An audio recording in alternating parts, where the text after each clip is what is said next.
Hello, everyone. This is criminal profiler Pat Brown. And I woke up this morning to a whole bunch of emails and comments on my last Riley Strang video. How, see, it wasn't an accidental death like you thought it was, Pat Brown. Um, he was found without his pants, he was found without his cowboy boots, and we hear that there was no water in his lungs. So clearly, he was murdered. All right. I'm going to go into a bit of an in-depth explanation on a number of things, how things work. I'm going to give you three theories as to why I still believe it's accidental death. I'll give you my number one theory first, and then I'll go to the other two less likely. But because life is odd sometimes, I'm not going to discount the possibility. But I will also show you why it is still a likely accidental death. All right, before I get started, please I want to ask you to subscribe to the channel and hit the notification button, because I'm sure there's going to be more on this case. We haven't gotten all the autopsy information or toxicology. So when all that comes out, you will get notified, and I will probably put out a video on whatever results come out next. Also, I've spoken a lot on the Sebastian Riley case and doing statement analysis. I know many of you are following that. So if I speak on that again, if he's found, the notification will come into you. So subscribe to the channel and like the video. Okay, now let's go on what I think is happening. First of all, I want to say the parents asked for a second autopsy, and that is perfectly reasonable to do. If I were a parent, I'd ask for a second autopsy. As a matter of fact, you should get a second opinion on everything. If you're ill and you go to a doctor, get a second opinion on whatever they say. One person is not always right. And let me say this, if I'm wrong about this case, it's because I'm not always right. I'm not some kind of incredible genius who's never failed in life making an analysis. Okay, but I will try to explain to you how things work so you can understand that. All right, now let's go to the fact he was found with no pants and no cowboy boots, which really strikes people as, oh, come on now. He didn't just fall into the river, because he'd still be wearing those cowboy boots and the pants. Not necessarily so, because here's what happens. Even when you're in an inebriated state, which he appears to have been, and we also don't know if there's other substances in his system. The toxicology reports will come back with that. But you pitch into the river, and the first thing you feel are huge weights on your feet. Shoes are heavy when you're trying to stay afloat, very heavy. So what you do is remove the shoes or boots or whatever's on your feet, get them off of there so that you can swim and it doesn't weight you down. So that to me was not surprising he didn't have his boots on. Secondly, then you say, well, what about his pants? Same problem. Pants, especially jeans that he was wearing, they suck that water up and they feel like they're just hanging and clinging and pulling you down. And I believe, again, and they will actually tell you to do this if you're drowning and you have clothes on, is to get rid of your footwear and your pants because of that. And sometimes you can even use the pants to twist them into some shapes and make a little buoy for yourself. I can't imagine trying to do all that, but probably some people can, especially if they're not, if they can keep afloat for quite a while, they can make choices. But if he's pulled the boots off in desperation, and now he feels the pants pulling on him, and he pulls them off. Now, I look at this young man, and that's a thin guy. All right. So if you were, shall we say, more well endowed in the butt, you might have, and your pants were on real tight and whatever, you might have trouble getting them off. This is true, but he's a very thin guy, and I'm going to say he's probably fairly flat in the back. So being able to pull your pants off under those drowning situation where you're trying to free yourself from the weight is not unlikely. So I do believe that most likely, theory number one is he did fall into the river. He managed to pulled the boots off, pulled the pants off, and he's trying now to survive. Of course, he's also inebriated. And so a lot of people who are not in very good shape for actually swimming, to know which direction is shore once they've fallen in, panic sets in. All kinds of things can happen. But they have said, and I don't know who the they is. This is a little bit sketchy, that he doesn't have any water in his lungs. And I don't know if that is actually true at this point. There seems to be conflicting statements on that. So that's why I may do another video when we find that out. However, they say it's 10 to 15% of drowning victims do not have water in their lungs, but they were drowning victims. And you say, how does this happen? I mean, most people think, well, there's no water in their lungs. Obviously, he was dead, and then he was chucked into the water. But that's not true. 10 to 15% do not have water in their lungs who did drown. Now, how does this happen? Let's talk about science here. Everybody says, believe the science, but science keeps changing its mind. So in other words, something is true for 20, 30 years, and then some other scientists come out and produce some experiments, studies, papers, and suddenly things shift toward them. Oh, see, now it's this. And so a lot of times you really actually don't know what is true and what isn't. But one of the main beliefs for the reason there is no water in the lungs of 10 to 15% of drowning victims was a thing called laryngospasm. Laryngospasm is where basically it just closes up here, and a spasm, you cannot breathe. All right. Now, I can speak on this because actually I have been a victim of laryngospasm, not while I'm drowning, just in regular life. It happens to people who are not in the water. A laryngospasm is caused by, it's kind of questionable what causes it exactly. Something irritates this area, and then you have a spasm in response. It's trying to close up to prevent you from getting whatever this area thinks you're getting, keep it from going into your lungs, to keep you from drowning, essentially.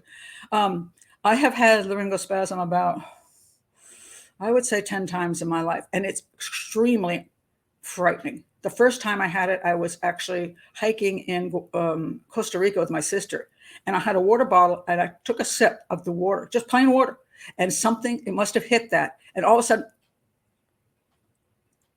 I couldn't breathe. My sister was freaking out. She didn't know what to do, and she knew I wasn't choking on food because I'd been hiking and only had a water bottle, and neither of us knew what to do, and it was horrifying.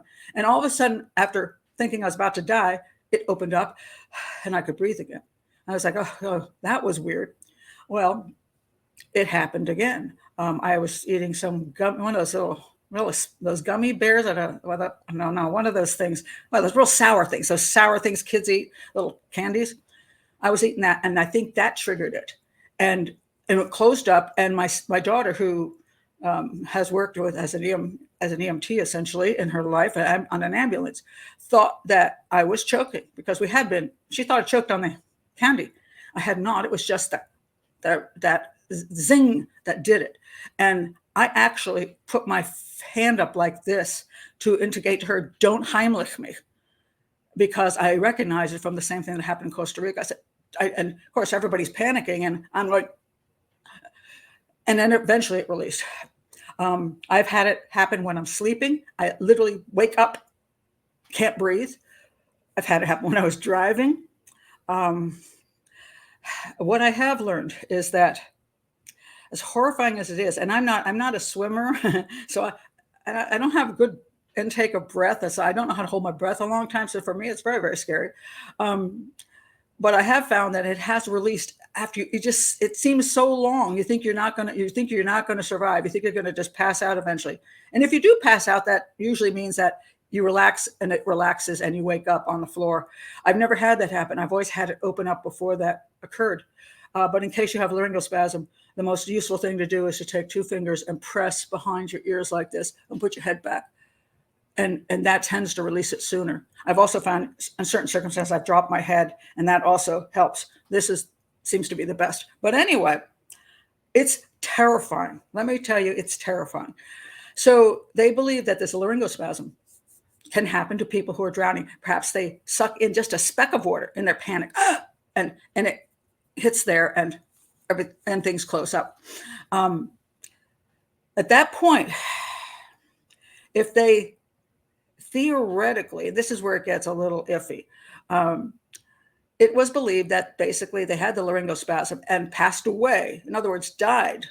Their heart stopped, and therefore, once their heart stops, you don't breathe in, and the water isn't not going to go into your lungs because you're not breathing water, and you're not breathing. So your heart stops, and that's that, and you just sink. There's some claims that if generally a laryngospasm like my own would release, and then you suck in all the water, and therefore you drown with water in your lungs again. There's argument over it. There is.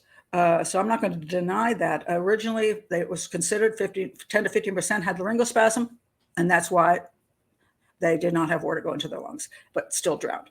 Another possibility is that, with the laryngospasm and alcohol and possible drugs, whatever it could be in your system, he could have had heart failure during that time, and therefore, again, he essentially was deceased before he went under the water fully, and therefore he doesn't have water in his lungs.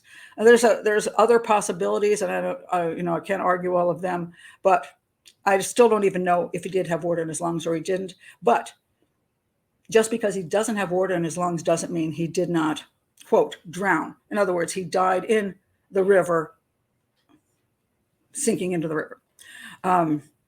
So the fact he had no pants on and no cowboy boots on does not indicate to me that he was assaulted. And he was assaulted, and they were taken from him at that time. But that is more likely a maneuver you make when you're sinking in the river and the weight of your clothing and your boots is pulling you down. You take them off to try to free yourself, and then unfortunately still sometimes isn't enough to get you out of the river.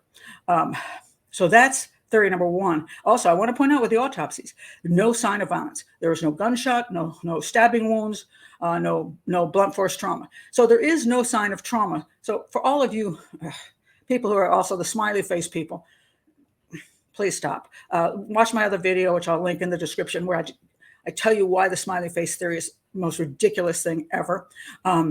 So nobody is killing somebody, stalking college boys, waiting for them to come out of bars, and then somehow capturing them, not harming them in any way physically, and making them somehow dead, or take them to the river and drown them personally. So water or no water in the lungs, that this gang or a couple of serial killers or one serial killer or whatever is managing to harm young college men without leaving a trace. This is just nonsense. So the fact is there were no signs of violence on his body, which is very important, because generally speaking, if somebody is harming you and they're attacking you for some reason or other, it could be a robbery, it could be a sexual assault, whatever, you're going to have some signs of assault, and he has none. And there's no cause of death that is from a weapon. Okay, so I believe most likely still that he fell into the river and then tried to free himself from the weighted objects on his body, which were his boots and his pants, and then at some point couldn't get it back to shore quick enough, especially if he was inebriated.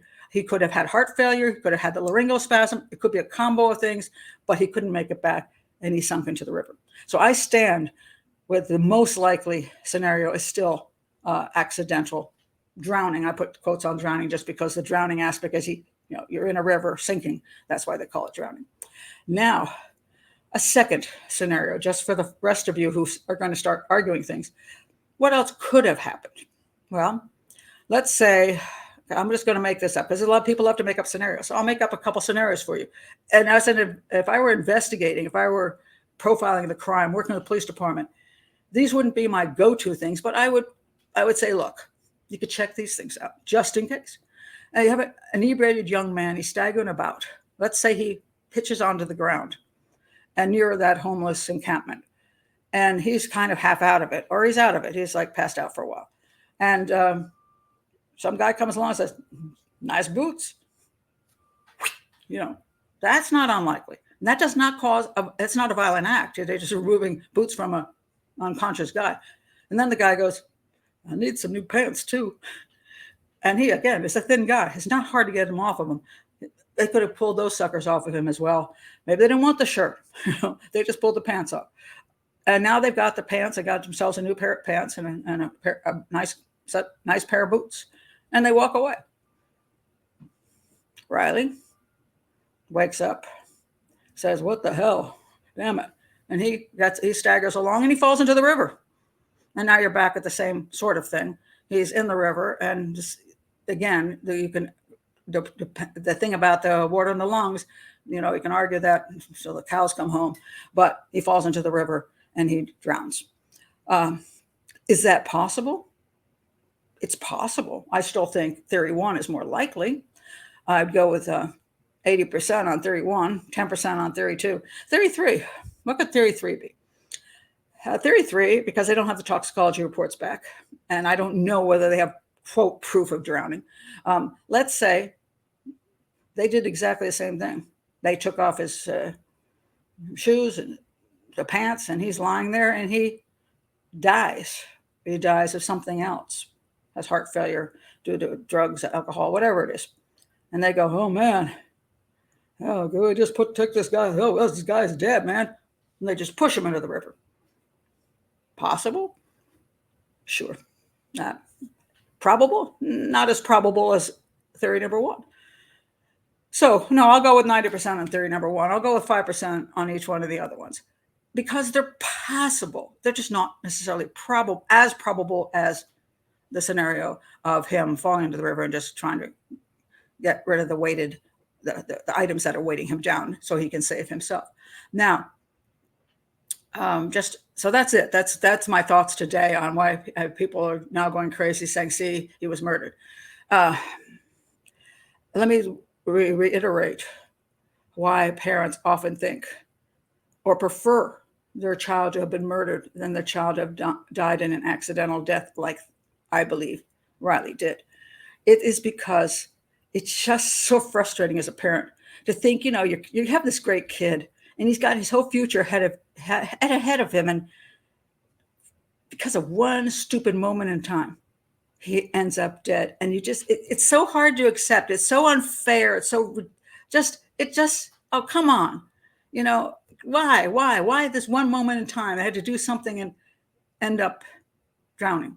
And if you look at my last video, which I'll link below, I talk about a friend of my kids who she went out on her to celebrate a birthday with her friends in Baltimore, and she left the bar and walked away, and her purse was found on the ground.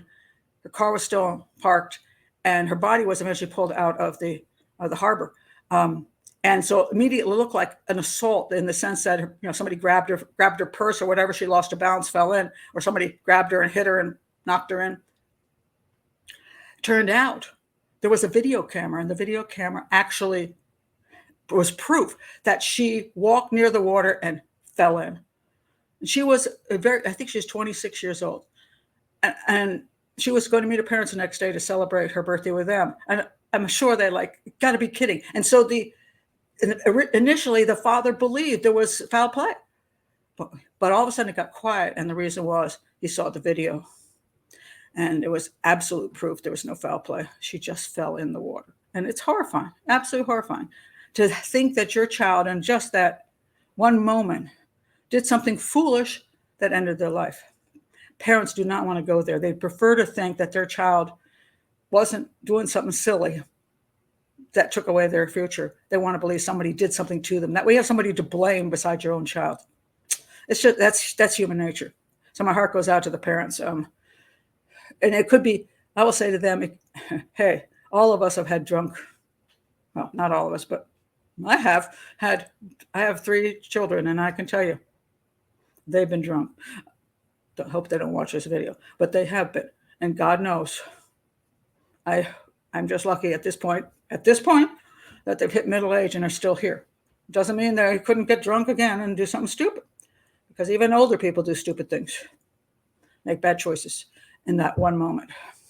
And it's it's hard to accept. Absolutely hard to accept. Anyway, that's it. Hope you got something out of this. I hope this allows you to at least think through what's more likely than less likely, and to stop going just racing off on every kind of theory out there that is not probable, especially the stupid smiley face theories. Please stop it. It's ludicrous, and don't go there. Check the other video in my description, because I do tear that apart, because I've been dealing with that theory for almost 20 years now. So anyway, thank you for being here. Again, please do like the video, subscribe to the channel, hit the bell for this notifications, so if I do more on this, you'll get that. And also check my playlist, because I have analyzed hundreds of cases. And for anybody who's interested in crime scene analysis, criminal profiling, and logic, I welcome you to go through the different videos and see what helps you learn stuff. This is an educational channel, and I hope that I can educate through this channel. Thank you very much. Bye.